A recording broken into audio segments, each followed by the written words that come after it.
हरिओम नमस्कार. मागील व्याख्यानामध्ये आपण हठयोग प्रदीपिकेच्या चतुर्थोपदेशातील 15व्या श्लोकापर्यंत आलो होतो. तर तो 15व्या श्लोकापर्यंत येत असताना असा क्रम होता. पहिल्या श्लोकामध्ये भगवान शंकरांना नमस्कार सांगितला होता आणि परंतु त्यामध्ये त्या नमस्कार सांगत असताना मंगलाचरण करत असताना एक वैशिष्ट्य असं सांगितलं. काय सांगितलं तर शिवाचं स्वरूप नाद बिंदू आणि कला स्वरूप असं सांगितलं. अशा शिवाला नमस्कार सांगितला गेलेला होता. तदनंतर समाधीची संकल्पना सांगितली, त्याचे पर्यायवाची शब्द सांगितले 3ऱ्या आणि 4थ्या श्लोकामध्ये. तदनंतर समाधीची व्याख्या केली 5व्या श्लोकामध्ये. त्यानंतर उदाहरण दिलं लवणाचं, सलील आणि सैंधव म्हणजे पाणी आणि सैंधवाचं उदाहरण दिलं होतं इत्यादी. असा विषय पुढे जात जात जात आपण 8व्या श्लोकामध्ये गुरुकृपाचं महत्व सांगितलं होतं. त्यानंतर प्राणाचं सुषुम्नेमध्ये लीन होणं आणि त्याचा प्रभाव काय होतो हे 10व्या श्लोकामध्ये सांगितला गेला होता.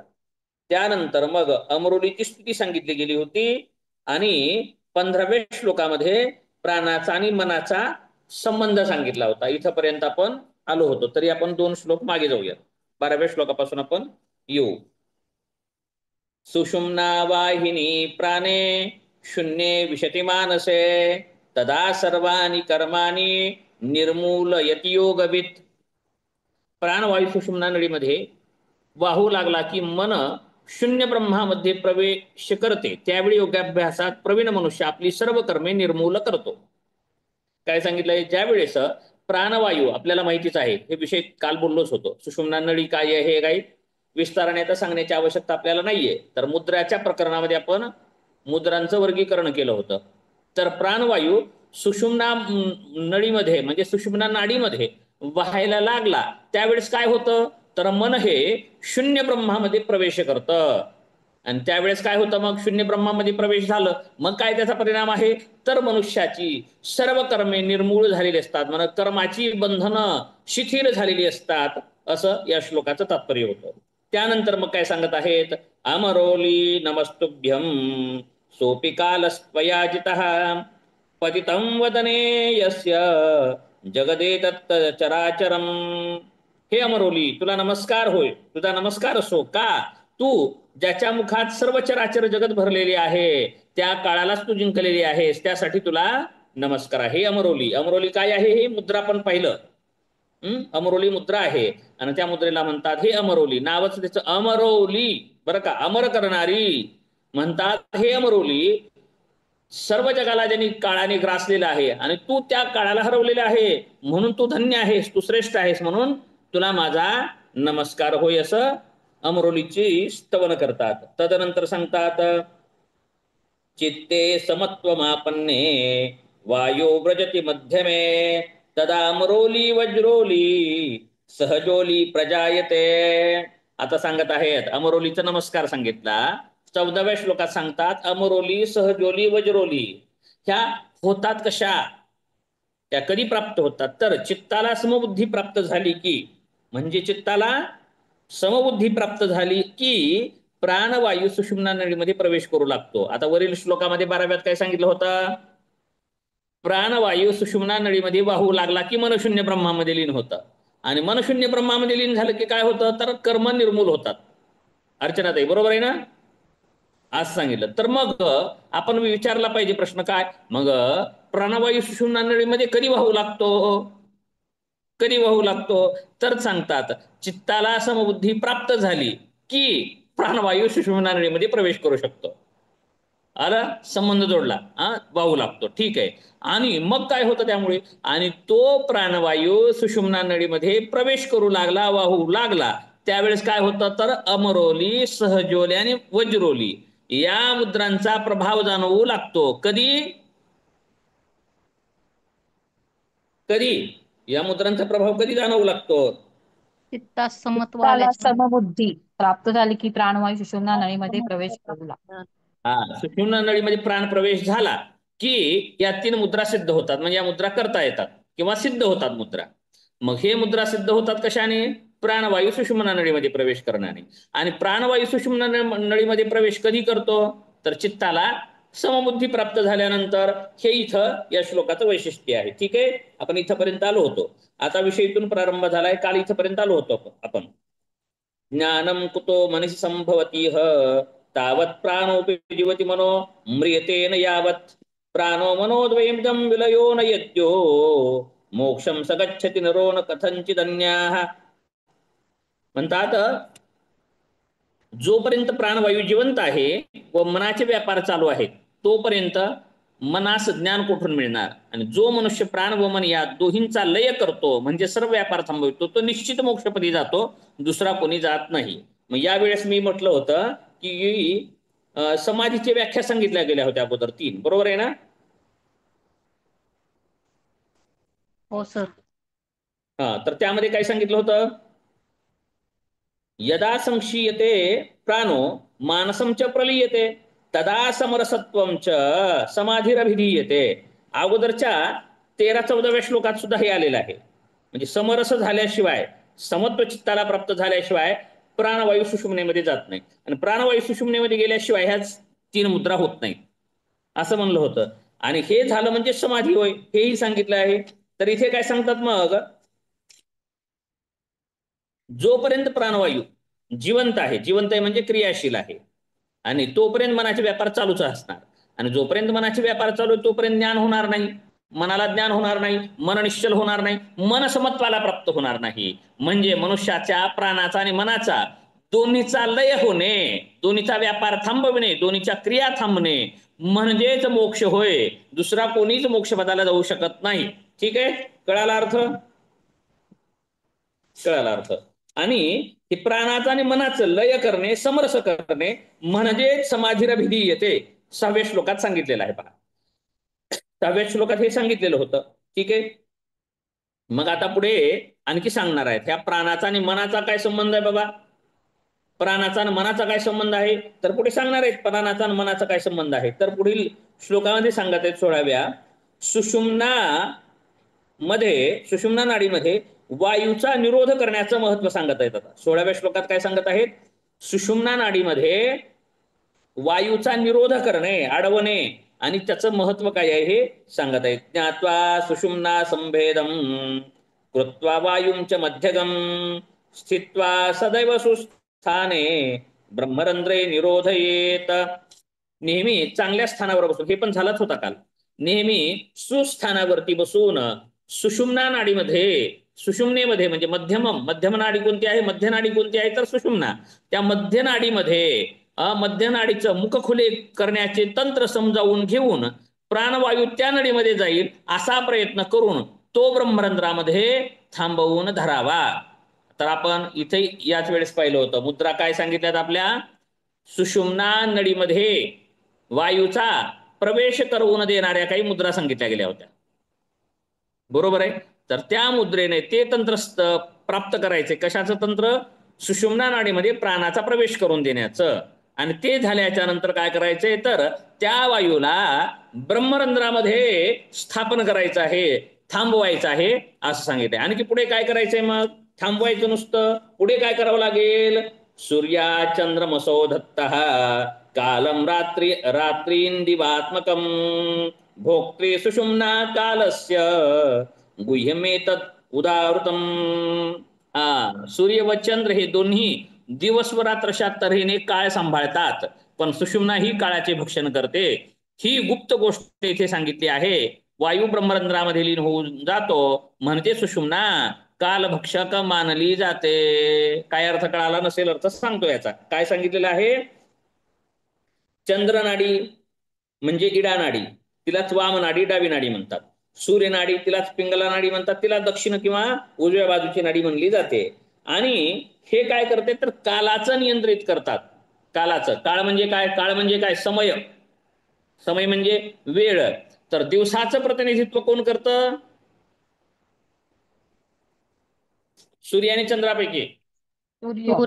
हो, दिवसाचं. आणि रात्रीचं प्रतिनिधित्व कोण करतं? चंद्र. चंद्र. आता शुक्ल पक्षाचं प्रतिनिधित्व कोण करतं आणि कृष्ण पक्षाचं कोण करतं?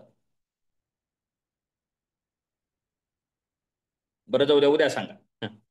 शुक्ल पक्षाचं आणि कृष्ण पक्षाचं कोण करतं? इथं आलेलं नाही, मी सांगतो इथे नाही ग्रंथामध्ये. आणि मग तुम्ही शुक्ल आणि कृष्ण पक्षाचं सांगितल्यानंतर मी म्हणतो उत्तरायण आणि दक्षिणायन याचं प्रतिनिधित्व कोण करतं? उत्तरायणामध्ये कोण प्रभावित असतं आणि दक्षिणायनमध्ये उत्तरायण कोण प्रभावी जास्ती असतं? हा, उत्तरायणमध्ये सूर्य प्रभावी असतो आणि दक्षिणायनमध्ये चंद्र. अच्छा, बरं. आणि शुक्ल कृष्ण मध्ये पक्षात? अ, 2 मिनिट सर.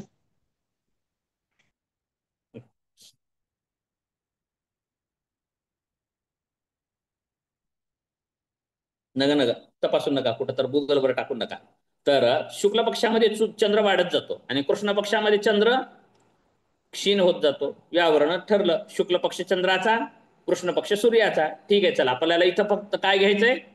दिवा आणि रात्र. ठीक आहे, कॅमेरा चालू करा, नका जाऊ कुठे, असू द्या. हो, हा, पळून जाऊ नका, राहू द्या, वर्गामध्ये राहा. अहो म्हणजे पळून म्हणजे वर्गातून जात होते ना अगोदर, तसं आपला ऑनलाईन वर्ग आहे म्हणल्यानंतर इथं कॅमेरा बंद करणं म्हणजे गेलं. हा, म्हणजे मध्य सुट्टी झाली की विद्यार्थी जात होते खिडकी वाट. आमच्या वेळेस दप्तर बाहेर टाकायचं किंवा मित्राला नाही सांगायचं, आपण पळून जायचं, असं शिक्षक नसताना असं व्हायचं. तसं म्हणलं बरं का, काही विपरीत अर्थ घ्यायचं नाही, रागाला यायचं नाही. मी सहज बोलून जातो, काही जणाला राग येतो. ठीक आहे, असो. चला, काय म्हणत होतो? तर सूर्य आणि चंद्र संकल्पना कळाली. मग सूर्य आणि चंद्र हे दिवस आणि रात्र निर्माण करतात. म्हणजे आपलं आयुष्य आपण दिवसानेच मोजतो ना. कालमान कसं आहे? दिवा रात्र अशा स्वरूपामध्ये जातं. म्हणजे आपण इथं आणखी एक तत्व आहे बरं का. आणखी इळा नाडी चंद्राचं प्रतिनिधित्व, पिंगला नाडी सूर्याचं प्रतिनिधित्व करते. म्हणजे हे दोन्ही क्रमाक्रमाने चालायला. आणि वेळेस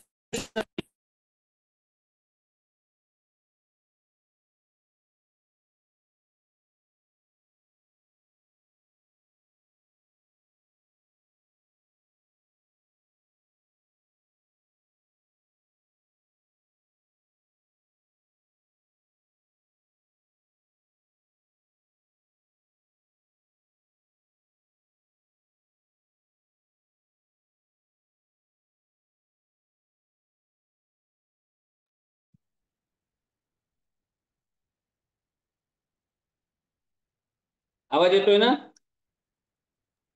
हो सर. हा, ठीक आहे. तर काय म्हणत होतो, तर दिवस आणि रात्र आता तरी सांगतोच आपण. ह्याच्यामध्ये पाहिलेलं आहे पहा, शिवस्वरोदय. खूप वेळा मी बोललेला आहे, तुमच्याही वर्गाला कदाचित बोललोच असेल.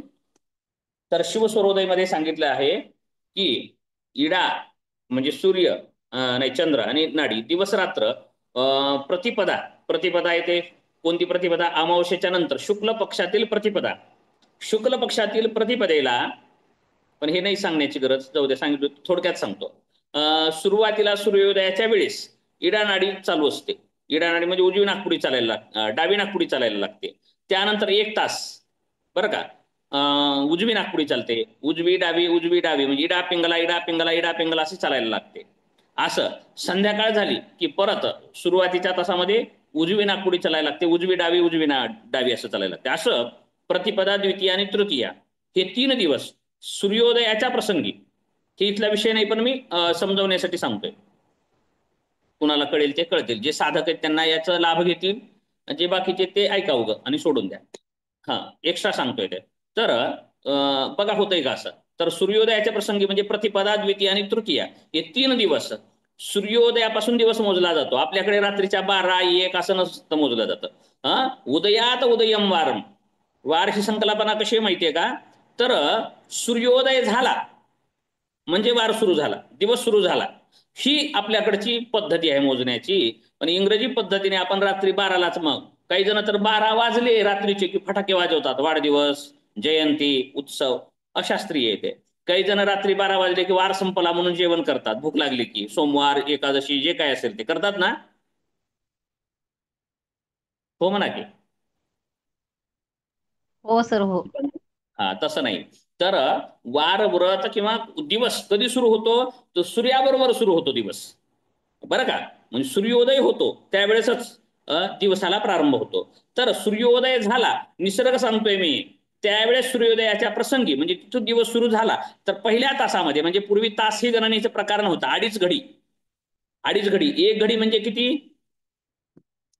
एक घडी म्हणजे किती? 24 मिनिटं जवळपास. म्हणजे 2 घडी म्हणजे 48 मिनिटं, म्हणजे 2.5 घडी म्हणजे 60 मिनिट आताचे. या पद्धतीने म्हणजे 2.5 घडी सुरुवातीला इडा नाडी चालायला लागते, प्रतिपदा, द्वितीय आणि तृतीय. त्यानंतर पिंगला, इडा पिंगला, इडा पिंगला, डावी उजवी असं क्रमाने चालायला लागतं, असं 3 दिवस. आणि त्यानंतर चतुर्थी, पंचमी, षष्ठी काय लागतं? पुन्हा सुरुवातीला उजवी नाकपुडी चालायला लागते, म्हणजे सूर्यप्रभावी असतो सूर्याला, सूर्योदयाच्या प्रसंगी. त्यानंतर उजवी डावी असं होत होत चतुर्थी, पंचमी, षष्ठी. नंतर सप्तमी, अष्टमी, नवमी परत इडा नाडी, डावी नाडी. त्यानंतर नवमी झालं, दशमी, एकादशी, द्वादशी शुक्ल पक्षातील परत उजवी, परत त्रयोदशी, चतुर्दशी आणि पौर्णिमा परत डावी. अशा प्रकारे परत कृष्ण पक्षातील प्रतिपदेला उजवी नाडी प्रभावी असेल. अशा प्रकारे क्रमाने चालत राहतं. परंतु काही एक असे विशिष्ट प्रसंग आहेत, काही विशिष्ट स्थिती आहे, विशिष्ट वेळ आहे, त्या प्रसंगी मात्र दोन्ही नाड्या चालत नाहीत. म्हणजे एकच नाडी चालते. कोणती? मध्यम नाडी, मध्य नाडी चालायला लागते. ऐकत आहेत का? बोर नाही ना होत? मला दिसत नाही, ते स्क्रीनवरती घेतल्यामुळं तुम्ही दिसत नाहीत, कोण पाहते ना ते कळतच नाही, त्यामुळं ऐकतोय सर. म्हणून मी स्क्रीनवरती घेत नाही. तर असं चालायला लागतं. ज्यावेळेस सुषुम्ना नाडीला काय म्हणलंय? मध्य नाडी. सुषुम्नेलाच म्हणलंय सुषुम्ना, शून्य पदवी. तर निसर्गाने किंवा देवतेनं, देवाने, ईश्वराने मनुष्याला दिलेले देण आहे की नैसर्गिक पद्धतीनेच सुषुम्ना नाडी चालायला लागते. काही कालावधी सुषुम्ना नाडी चालायला लागते. तर ते ग्रंथ वाचा तुम्ही, शिवस्वरोदय, त्यामध्ये कळेल. ज्यांना स्वराचं ज्ञान झालं, ज्यांना हे नाडी कळायला लागली स्वर, त्यांनी विश्व विजयी झाला, त्रिलोक विजयी झाला तो व्यक्ती, असं म्हटलेलं आहे. भगवान शंकर पार्वती मातेला सांगतात, ज्यांना या स्वराचं ज्ञान झालं त्याने विश्वाला जिंकलं, असं सांगितलंय. म्हणून काही एक उपचार पद्धती आहे, त्याला म्हणजे स्वर चिकित्सा. नॅचरोथेरपी करत आहेत ना तुम्ही? मड थेरपी, हायड्रोथेरपी, त्यानंतर ॲक्युपंक्चर, ॲक्युप्रेशर, डाएट, हे आपण माहिती आहे. तसं शिवंभू चिकित्सा, पंचगव्य चिकित्सा, तशी स्वर चिकित्सा सुद्धा आहे, बरं का?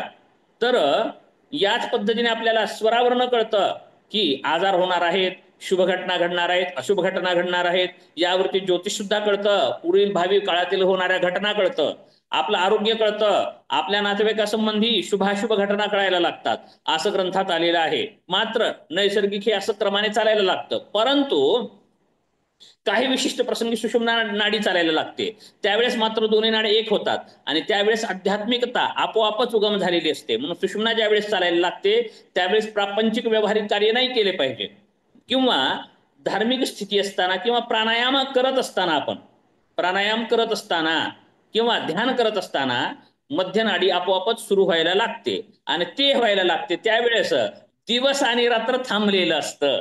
जायचा विषय बाजूला नको जायला, काय सांगायचंय थांबवतो विषय थोडक्यात, बरं का? ज्यांना हा विचारायचे त्यांनी वैयक्तिक विचारा, मी नंतर सांगेन, ठीक आहे? सर. हा सर एक मिनिट. हा असं आपण आता ह्याच्या आधी पण बघितलंय, सांज वेळी पण सुषुम्ना नाडी उद्दीपित होते, हे बरोबर आहे का?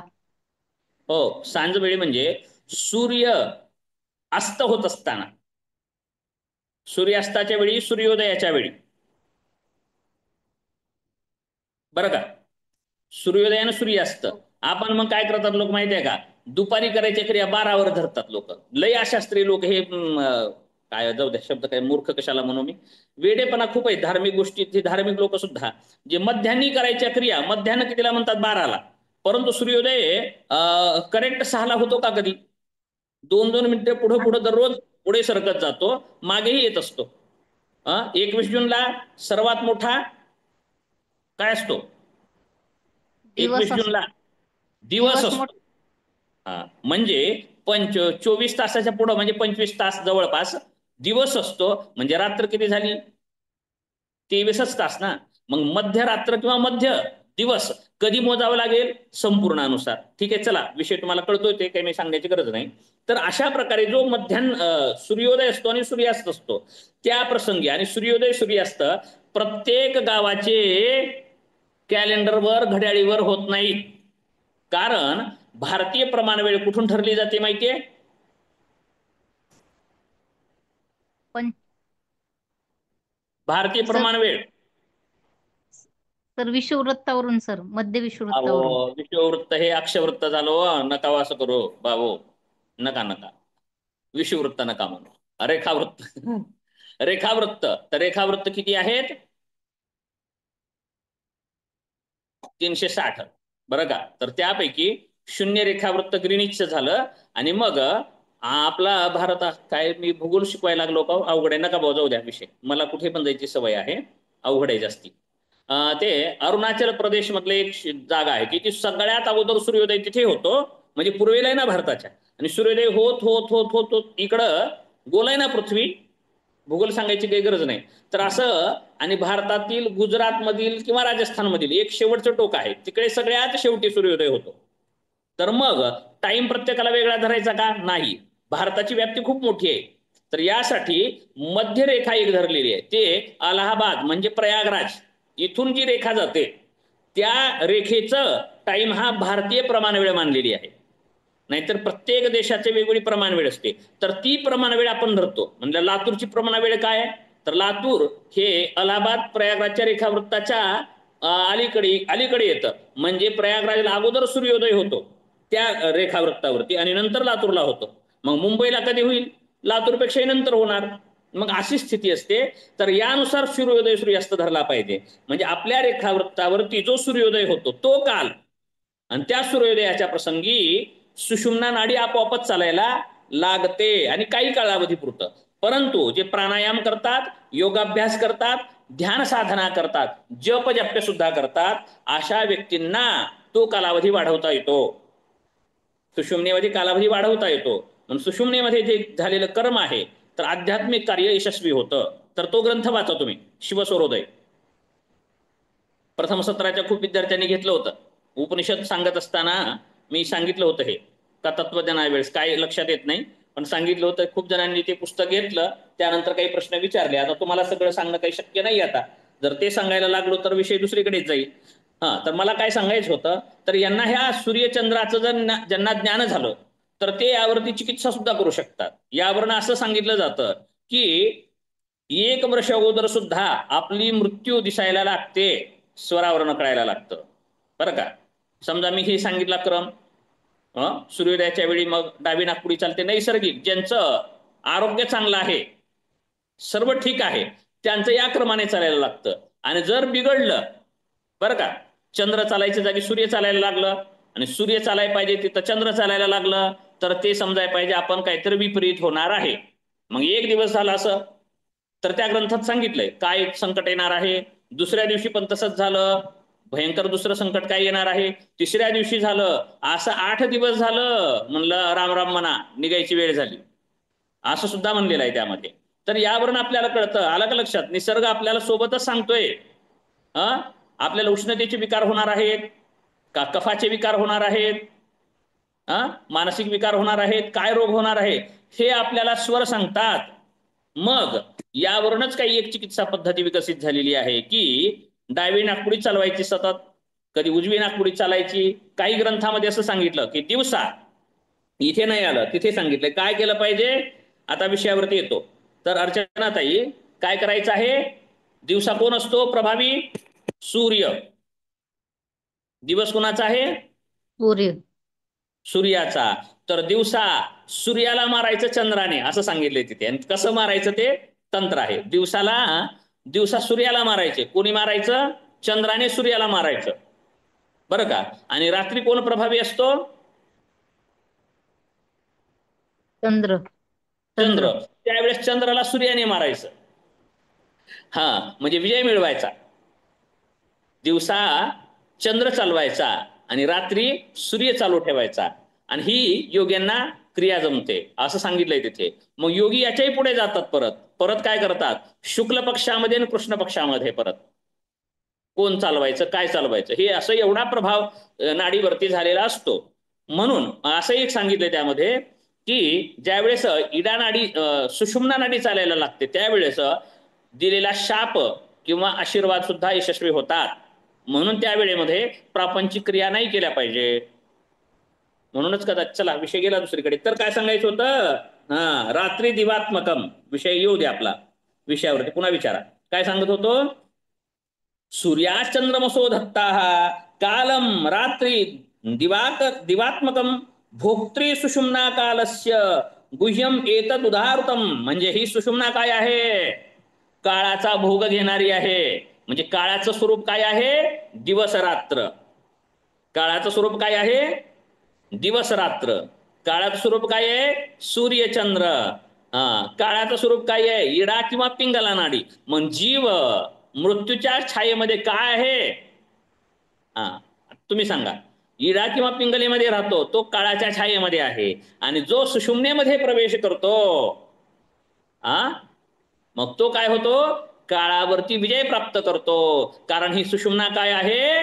भोक्त्री सुषुम्ना कालस्य, ही कालाचा भोग घेणारी आहे.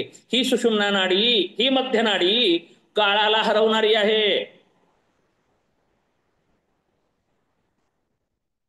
ठीक आहे, अर्थ कळाला श्लोकाचा? ही हो काळाला सर. हरवणारी नाडी आहे असं या श्लोकात सांगितलेलं आहे. आता कसं करायचं काय हे विषय वेगळा आहे, आपण समजून घेऊ पुढे. आता पुढे जाऊयात आपण, खूप झाला विस्तार यामध्ये. तर म्हणजे इथपर्यंत आपण कालच आलो होतो, अर्धा तास यामध्येच गेला. ठीक आहे, पुढे सांगतात आता. पुढील 18वा श्लोक वाचायचा आहे. द्वासप्तती सहस्राणि नाडीद्वाराणि पंजरे सुषुम्ना शांभवी शक्ती शेषास्त्वेव निरर्थकः. द्वासप्तती सहस्राणी म्हणजे द्वासप्तती म्हणजे 72, सहस्राणी म्हणजे हजार, 72,000 नाड्या. शरीरामध्ये किती नाड्या आहेत? 72,000 नाड्या आहेत. मनुष्याच्या देहामध्ये 72,000 नाड्या आहेत. त्यात सुषुम्ना ही नाडी शक्तिमान आहे. तिलाच काय म्हणलं? परमेश्वरी शक्ती प्रकट करणारी आहे. म्हणजे शंभूकडे नेणारी शांभवी हीच आहे. हीच पार्वती आहे. हीच प्रकृती आहे. पुरुषाला प्राप्त करून देणारी हीच प्रकृती पुरुष आहे. हीच कुंडलिनी आहे. ठीक आहे.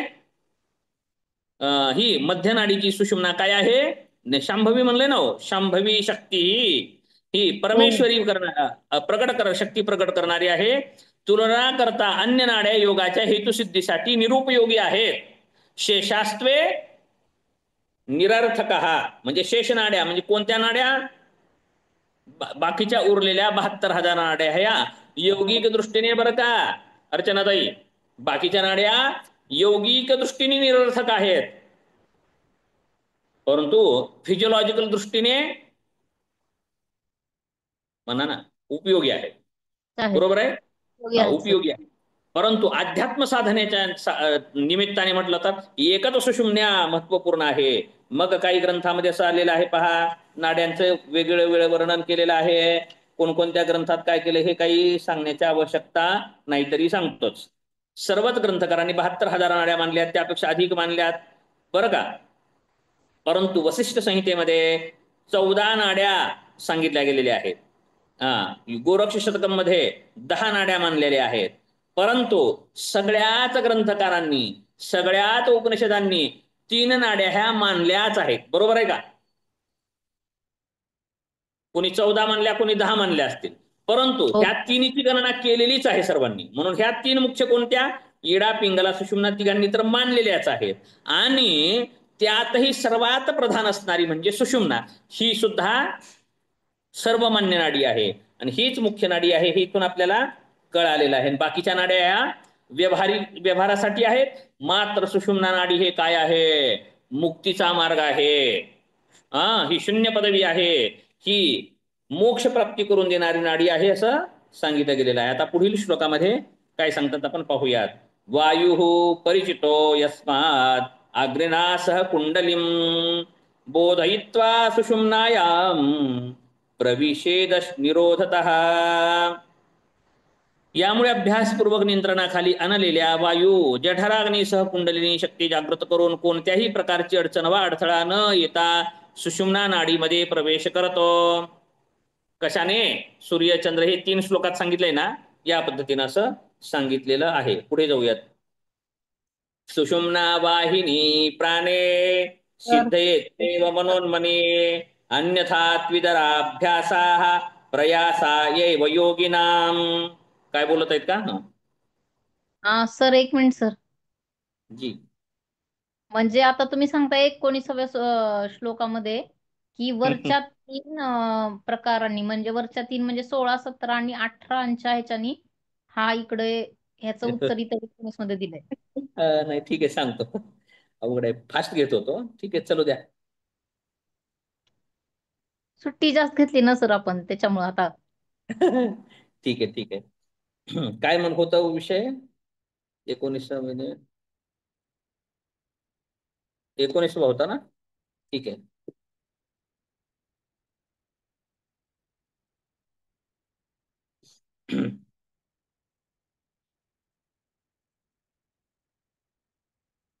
हा, यत्नपूर्वक बरं का. यत्नपूर्वक म्हणजे प्रयत्नपूर्वक. कोणता वायू? जे नियंत्रणात असलेला वायू. नियंत्रण, वायूचं नियंत्रण कशाने केलं जातं? कुंभकाद्वारे. प्राणायामाने, कुंभकाद्वारे. कुंभकाद्वारे. आणखी कशाद्वारे केलं जातं? आसनाद्वारे सुद्धा. काही आसनं सुद्धा सांगितली आहेत. कोणकोणते सांगितलेत पहा. काही आणखी मुद्राही सांगितलेल्या आहेत. आसने, प्राणायाम आणि मुद्रा या तिन्ही क्रियेद्वारे प्रशिक्षित केलेला, नियंत्रित केलेला काय? प्राण. तो अग्नीसोबत आल्याने काय होतं? कुंडलिनी जागरण होतं. काय होण्याने आपण पाहिले बघा, काही मुद्रामध्ये पाहिले की उष्णतेमुळे कुंडलिनी जागी होते असं पडलंय आपण. सुषुम्नेच्या मुखापाशी, म्हणजे जो प्रवेशद्वार आहे सुषुम्नेच्या द्वारापाशी, मुखापाशी नाही, सुषुम्नेच्या द्वारापाशी वेटोळे घालून निद्रिस्त असणारी कुंडली आहे, तिथे मुख ठेवून झोपलेली आहे. मग ती कधी जागी होते? तर उष्णतेमुळे जागी होते. गरमी, मूलाधार चक्राच्या ठिकाणी आपण पाहिलंय की हो, हे आठवतंय का? तर त्याद्वारे कुंडलिनी जागी होते आणि जागी झाल्यानंतर प्राण मग काय करतो? त्या नळीमध्ये प्रवेश करतो. पाईपाच्या ठिकाणी कुंडलिनीचं किंवा एक बुच बसवलेला आहे, मग ते बुच काढावं लागेल का नाही? तशा प्रकारे मग ते बुच कशाने काढावं लागेल? तर उष्णतेमुळे. तर मग काय सांगितलंय? प्राण. मग उष्णता कशी तयार होते? अपान वायू. अधोगामी जो अपान वायू आहे तो कसा आहे? उष्ण आहे. मग काय करावं लागेल? त्या अपान वायूला उष्ण मुद्रेद्वारे केलं जातं, प्राणायामाद्वारे, आसनाद्वारे सुद्धा करून मग त्या अपान वायूचं काय करावं लागेल? ऊर्ध्वगमन करावं लागेल. अपान वायू वरच्या दिशेने जायला लागला म्हणजे काय होतं? तो उष्ण आहे वायू अपान. अपाने जुह्यति प्राणम प्राणापान यथापरे. काहीतर आहे हो भगवद्गीतेत, प्राणापान गतो ऊर्ध्वा प्राणायाम परायणः. परत पतंजलींची व्याख्या कशी आहे? तस्मिन् सतिश्वास प्रश्वासयोर गतिविच्छेदः प्राणायामः. म्हणजे प्राणाच्या गतीचा रोध करणे, विशिष्ट गती प्राप्त करून देणे. मग हे करत असताना काय होतं? उष्णता निर्माण होते. उष्णता म्हणजे अग्नी. ठीक आहे. नाभीच्या ठिकाणी अग्नी आहे हे पण पाहिलंय आपण. तर प्राणवायू आणि अग्नी या दोन्हीच्या साह्याने काय होतं? कुंडलिनी उष्णतेमुळे जागी होते. आणि कुंडलिनी जागी होते म्हणजे तिचं जे मुख आहे ते काय करते? सुषुम्ना नाडीच्या दरवाजाजवळ लावलेलं मुख बाजूला घेते. बरोबर आहे ना? असं सांगितलं होतं आपण हो मुद्रा सर. प्रकरणात. मग त्यावेळेस झाल्यानंतर काय होतं म्हणे? त्यावेळेस कुंडलिनी जागरण झालं. आणि कुंडलिनी जागरण झालं म्हणजे रस्ता मोकळा झाला. कशाचा रस्ता मोकळा झाला? सुषुम्ना. तो पाईप मोकळा झाला. मग त्या पाईपामध्ये, त्या नाडीमध्ये, त्या नळीमध्ये काय होतं? मग बिना कोणत्या बाधेचं, बिना कोणत्या अडचणीचं वायू प्रवेश करायला लागतो, हे सांगितलं आहे यामध्ये. ठीक आहे. प्राणाचं ऊर्ध्वगमन होते. हे उपाय सांगितलं. मग त्यावेळेस प्राणाचं ऊर्ध्वगमन व्हायला लागतं. बोधयित्वा सुषुम्नायाम इथं हा प्रविषेद निरोधतः, बिना अडचणीचं वायू सुषुम्नेमध्ये प्रवेश कधी करू शकतो? बोधयित्वा सुषुम्नायाम. बोधयित्वा म्हणजे बोध म्हणजे जागे झाल्यानंतर. काय? कुंडलीम. कशी कुंडली जागी होते? वायू परिचितो, वायूचा अभ्यास झाल्याने आणि तो वायू अग्नीसह एकत्रित करण्याने. अर्चनाताई, वायू आणि अग्नी यांचं हो एकत्रीकरण करण्याने कुंडलिनी शक्ती बोधयित्वा म्हणजे उठते, जागी होते. आणि जागी झाल्याने काय होतं? मग जो रस्ता थांबलेला होता, दरवाजा जो बंद झालेला होता सुषुम्नेचा, तो उघडतो आणि त्या दरवाजामध्ये मग प्रवेशीद काय वायूचा प्रवेश होतो. ठीक आहे का? हो सर. ठीक आहे. म्हणजे इथं उपाय असा आहे सांगितला म्हणलं होतं मी, परंतु असा आहे. ठीक आहे, पुढे जाऊयात आता. सुषुम्ना वाहिनी प्राणे सिद्धयेत्येव मनोन्मनी अन्यथा त्विदराभ्यासाः प्रयासायैव योगिनाम. अभ्यासाने प्राणवायू सुषुम्ना नाडीमध्ये वाहू दिला तर मनोन्मनी अवस्था प्राप्त होते. योगी पुरुषाचे झालेले इतर अभ्यास केवळ परिश्रमाचे ठरतात, वाया जातात. आता काय सांगत आहेत? आता मागील 19व्या श्लोकात काय सांगितलं होतं? प्रशिक्षित प्राण, प्राण म्हणजे नियंत्रित प्राण आणि अग्नी यांच्या संयोगाने कुंडलिनी जागी होते. कुंडलिनी जागी झाल्याने प्राणवायू सुषुम्नेमध्ये प्रवेश करतो. ठीक आहे, हो म्हणा. इथपर्यंत आलो आपण. हो आता सर. सुषुम्नेमध्ये प्रवेश करण्याने काय होतं हे इथे सांगितलंय. मग अशा अभ्यासाने, कशाच्या अभ्यासाने? वायू आणि अग्नीच्या एकत्रीकरणाचा अभ्यास.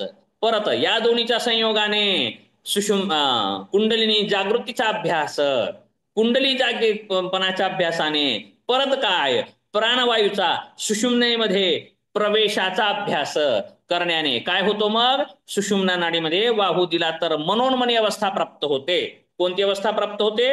मनोन्मनी अवस्था प्राप्त होते. आणि योगी पुरुषाचे झालेले इतर अभ्यास जर मनोन्मनी अवस्था प्राप्त नाही झाली तर अन्यथा इतराभ्यास.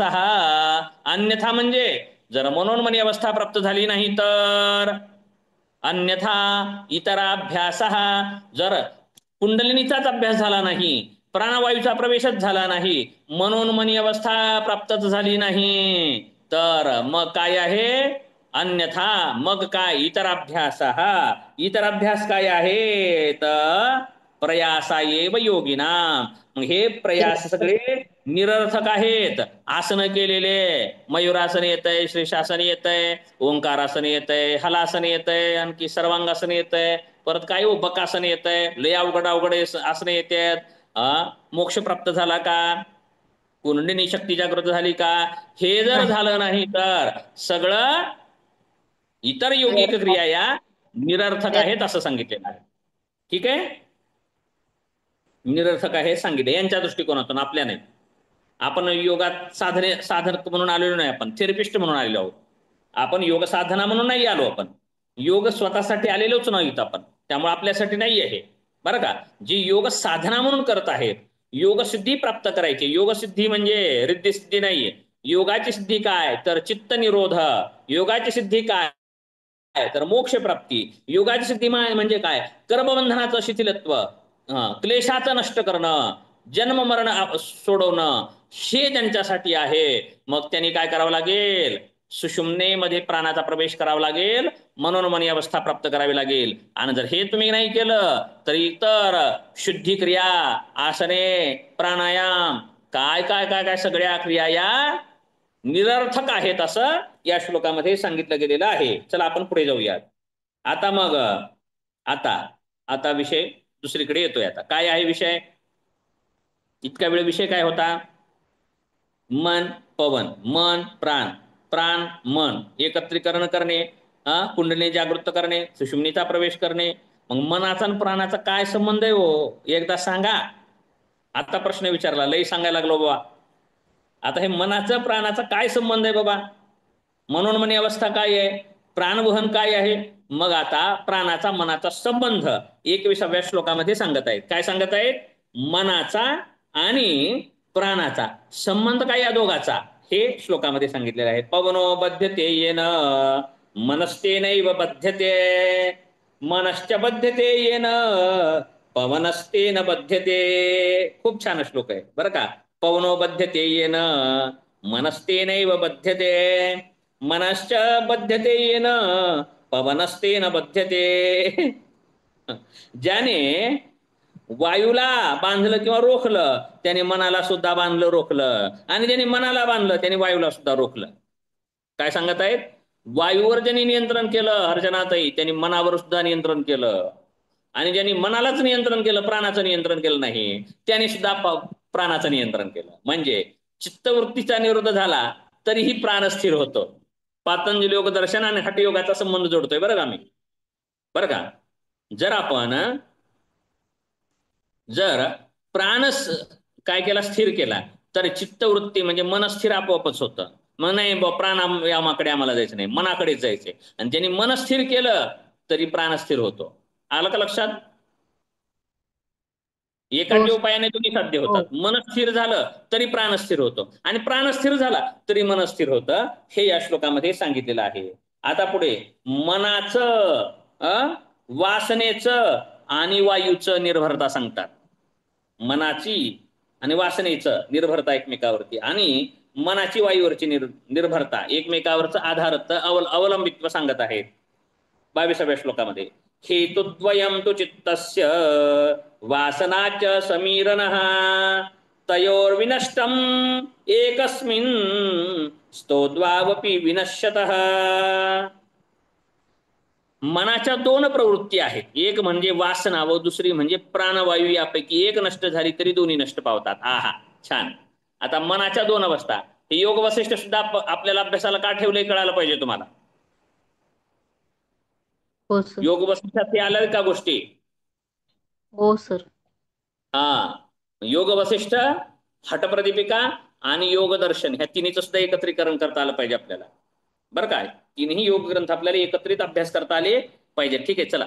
मनाच्या दोन प्रवृत्ती आहेत. एक काय प्रवृत्ती आहे? एक आहे प्रवृत्ती वासनेची, आणि दुसरी प्रवृत्ती आहे प्राणवायू. यापैकी एक नष्ट झाली तरी दोन्ही नष्ट पावतात. म्हणजे मनाचे अस्तित्व कुठल्या तरी तत्वज्ञानाच्या दृष्टीने असते. म्हणजे वायू रूपी तत्व, मन व वासना, ह्या तिन्ही गोष्टींचे अस्तित्व एक दुसऱ्याच्या साह्याने होत असते. ही गोष्ट लक्षात घेतली पाहिजे.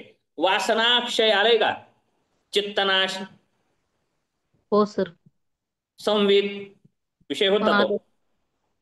तर वासना लय झाला तरी सुद्धा प्राण आणि मनाचा लय होतो. काय सुंदर सांगितलं. आणि प्राणाचा जरी संयम झाला तरी वासनेवरती संयम होतो, वासना लय होतो, असं सांगायचंय. आलं लक्षात? हाही कळालेला आहे श्लोक. चला पुढे जाऊया आपण. सर. हा, तिथे सांगत असताना असं सांगितलंय, म्हणजे वासना ही दोन अर्थाने त्यांनी सांगितलेली आहे. एक म्हणजे सत्व वासना, म्हणजे धर्ममेध समाधीमध्ये साध्या वासना ज्या आहेत, दुष्कर्म वासना, त्या सगळ्या समाप्त होतात. आणि त्याच्यानंतर म्हणजे आपण निर्बीज समाधीला जेव्हा जातो तेव्हा तिथे ती सत्व वासना, म्हणजे जी प्रकाशित वासना आहे ती पण नष्ट होते. हो हो, बरोबर आहे, बरोबर आहे. एक वासना अगोदर असतं. आपण योग दर्शनामध्ये पाहिलेलं आहे बरं का. ऋतंभरा प्रज्ञा, एक संस्कार दुसऱ्या संस्काराने दबले जातात. परंतु जे समाधीचे संस्कार, हे सुद्धा जेव्हा नष्ट होतात त्यावेळेसच निर्बीज समाधी होते. योगदर्शन हेच सांगतं. बरोबर आहे का?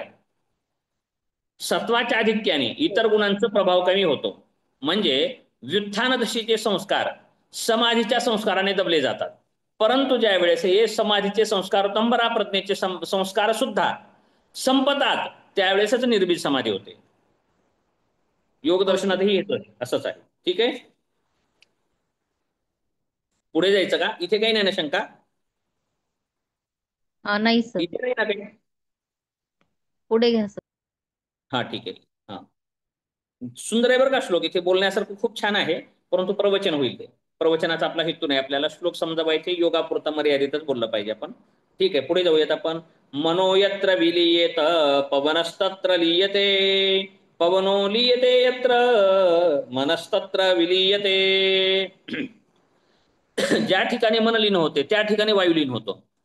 लीन म्हणजे एक रूप होणे, येणे. ज्या ठिकाणी वायू लीन होतं तिथे मन लीन होते. योगाभ्यास ही स्थिती महत्वपूर्ण मानली जाते. म्हणजे मन जिथे लीन होतं तिथे वायू लीन होतो, आणि जिथे वायू लीन होतो तिथे मन लीन होते. कळालं? आणखी तोच आहे अर्थ. म्हणजे मन लीन झालं की वायू लीन होतो, वायू लीन झालं की मन लीन होतं.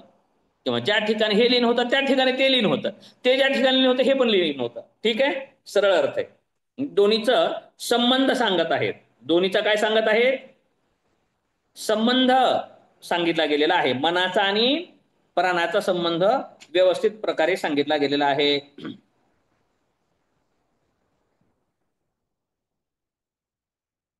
दुग्धांबुवत् सम्मिलिता उभौतौ तुल्यक्रियो मानस मारुतौ हि यतो मरुतत्र मनः प्रवृत्तिर् यतो मनस्तत्र मरुत्प्रवृत्तिः.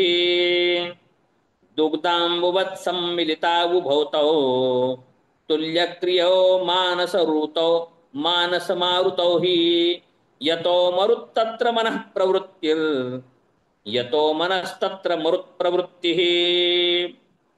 मन व वायू हे दोन्ही दूध व पाणी एकत्र केल्यावर ज्याप्रमाणे त्यांची क्रिया आपण पाहतो त्याप्रमाणे हे एकत्र होतात. याच दृष्टीने जेथे वायू असेल तेथे मनाचे अस्तित्व असतेच व जेथे मन असेल तेथे वायूची प्रवृत्ती असणारच. ही गोष्ट अर्थात यशस्वी योग जीवनाचे अंग म्हणूनच आहे. काय सांगायचं आहे यांना?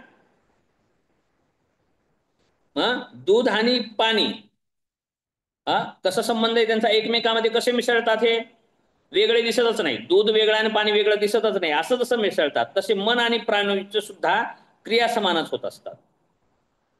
म्हणून निश्चित रूपाने ज्या ठिकाणी वायूची क्रिया होते तेव्हाच मनाची सुद्धा क्रियाशीलता असते आणि जेव्हा मन क्रियाशील राहते तेव्हाच वायू क्रियाशील असतो. म्हणजे मन क्रियाशील नसेल तर वायू सुद्धा क्रियारहित होतं किंवा वायू क्रियारहित झालं तर मन सुद्धा क्रियारहित होतं. या श्लोकाचा अर्थ आहे. पुढे जाऊयात.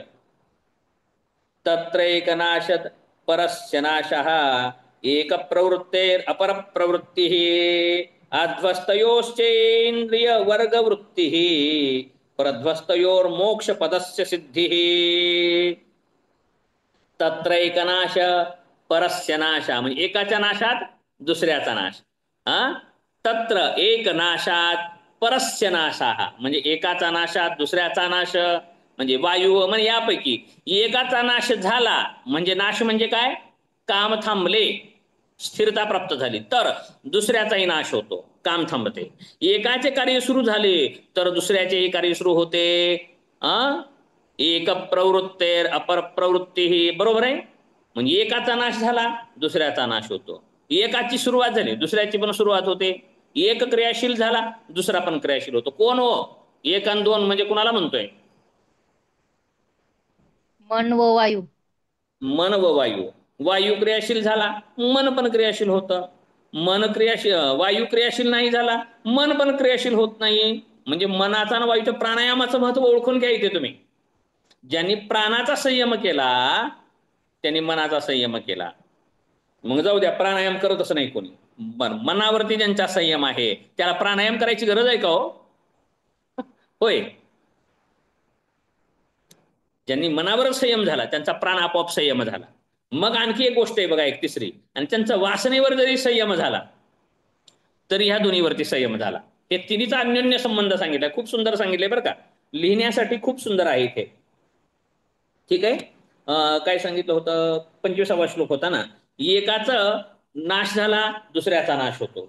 एकाची प्रवृत्ती झाली क्रियाशीलता झाली दुसऱ्याची सुद्धा क्रियाशीलताच होते असं या श्लोकामध्ये सांगितलेलं आहे. म्हणजे या मनाचा आणि प्राणाचा खूप संबंध आहे हो, लई संबंध आहे असं सांगितलेलं आहे. आता 26व्या श्लोकामध्ये आणखी एक नवीन विषय सांगत आहेत. कसं सांगत आहेत? रसाची आणि मनाची समानता सांगत आहेत. रस, रस म्हणजे काय? पारा. डॉक्टर नाहीत कोणी उपस्थित आपल्या वर्गात, तर स्नेहाताई नाहीत, त्यांनी सांगितले असत्या रस कशाला म्हणतात. पारा. बरं का. पाऱ्याचा आणि मनाचा संबंध सांगत आहेत. पारा आणि मनात काय संबंध? सारखेपणा सांगत आहेत, संबंध नाही. काय म्हणतोय? समानता सांगत आहेत. उदाहरण जसं चित्ताशी समानता, दोन उदाहरणं सांगितली होती बघा व्यासभाष्याने. चित्त कशासारखं असतं राधाताई सांगतात बघा. चित्तासाठी एक उदाहरण दिलं होतं दोन वस्तूचं.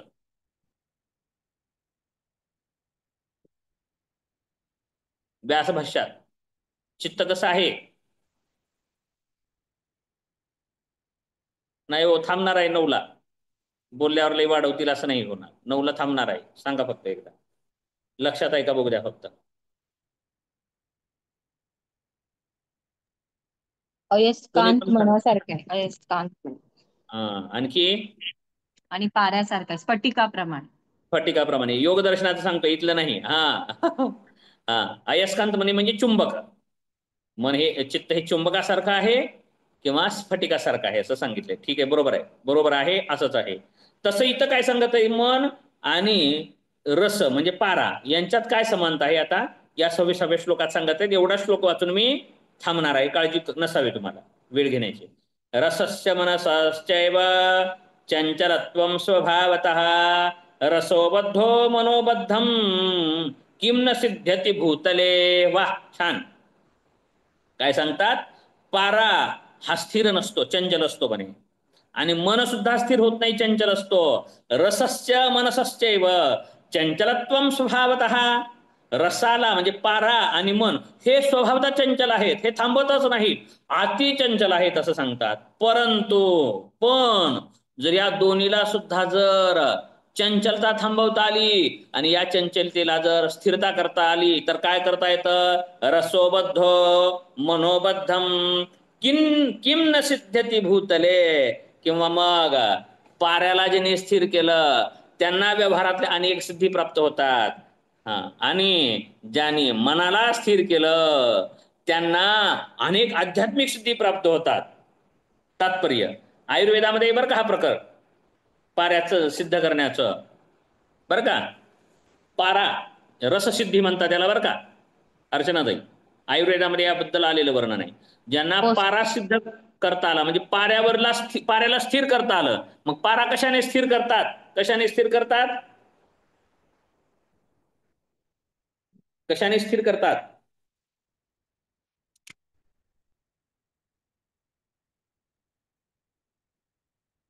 हम्म, सांगा की.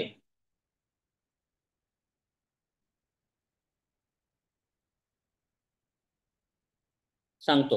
हा, म्हणून तर म्हणलं डॉक्टर पाहिजे होते आज. गंधकाच्या सहाय्याने पाऱ्याला स्थिर करता येतं म्हणतात, बरं का. आणि मग मनाला कशाने स्थिर करायचं? कुंभकाच्या सहाय्याने. कशाला वेळ घेऊ बरं का.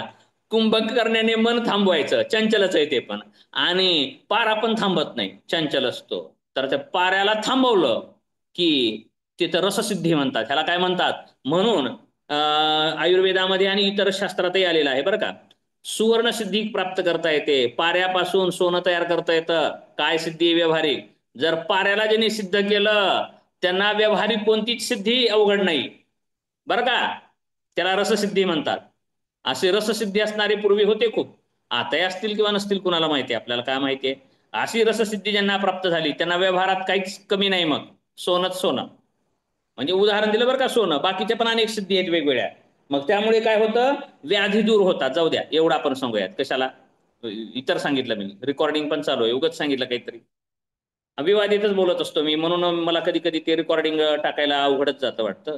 कोणी काहीतरी म्हणायचं असं अंधश्रद्धा पसरवल्यासारखं. परंतु म्हणतात बरं का, पाऱ्यापासून सोनं तयार करण्याची विधी सांगितली गेलेली आहे शास्त्रामध्ये, बरं का. ग्रंथात आलेलं आहे तसं. तसं मग ह्या पाऱ्याला जर स्थिर केलं तर आयुष्य वाढवता येतं, किंवा काय करता येतं? रोग दूर करता येतात, म्हणजे ह्याला म्हणतात रससिद्धी. आणि जर मनाला बांधलं, मनाला बांधलं तर काय होईल मग तो? तर जन्म मरणाला पासून दूर करेल, बरं का. आध्यात्मिक सिद्धी प्राप्त होईल. अशा प्रकारचं याची सिद्धी आहे. आता पुढे सांगितलं जाणार आहे. ते थांबायचं आहे ना आपल्याला, 9 वाजता थांबणार आहे म्हणलंय मी, त्यामुळे पुढचा काही श्लोक घेणार नाही. पुढच्या 2 श्लोकामध्ये 27-28 मध्ये सांगितलं गेलेलं आहे हे याच्या स्थिरतेचं काय परिणाम होतो ते. आणि हे आपल्याला हळूहळू हळूहळू नादानुसंधानाकडे नेणार आहे. नादानुसंधान काय आहे हे जायचं आहे, बरं का. क्रम लक्षात ठेवा मात्र. क्रमाने क्रमाने श्लोक एकमेकांमध्ये गुंफायचे. जसं आपण सूत्र गुंफतो तसं करा. UGC नेटचा फॉर्म कोण कोण भरलेला आहे आपल्या वर्गातील?